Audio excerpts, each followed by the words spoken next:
Maraming netizen ngayon ang tila nagtataka kung bakit ganun daw ang post ng sister-in-law ni Ervic Bihandre. Nagsimula kasi ang nasabing post nang batiin nga ni Ervic ang kanyang kapatid na si Erwin Vihandre sa isang post. Pero iba ang tila naging sagot ng sister-in-law ni Ervic. Doon ay kinuwento niya na may pananakit na nangyari di umano at ito nga ang ginawa ni Ervic sa kanyang kapatid. Narito ang kwento ni Jay Vihandre. Trigger warning. I am reposting what my husband Erwin Vihandre posted about what happened to him on New Year's Eve in the Philippines. We kept quiet even though he never asked how Erwin was. He only said sorry when we were at the police station and Hall of Justice asking Erwin to not press charges on him.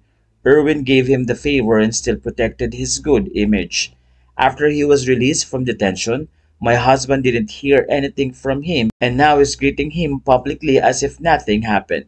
He was showing off that he is happy and blessed when he gave a big time trauma to our family, not just physical but emotionally and psychologically, especially to our kids. That is why we are making this public as we want to put an end to his hypocrisy, helping others for his good politician image when he is really mean and rude to his family. When he threw multiple big punches on my husband's head, all to the head, it was unprovoked and he started it while my husband's back was turned. All our children were there and they witnessed how he tried to end Erwin's life. Our children up to now are having nightmares and still scared. They wouldn't want to go back to the Philippines anymore. He knows how to treat people right when he is in his politician uniform to people with connections and gets advantage from them. But with his family and when you are worthless, you are nothing. He was mad and he let it all out to my husband because of his conflicts with his family. Respect is a two-way street. If you want to get it, you've got to give it. Respect is how to treat everyone, not just those you want to impress.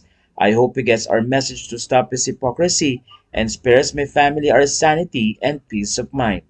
Sa puntong ito ay maraming netizen ang tila nagulat at ang ilan nga ay kinumpirma kung si Ervic Bihandre daw ba ang ex-boyfriend ni Marian Rivera.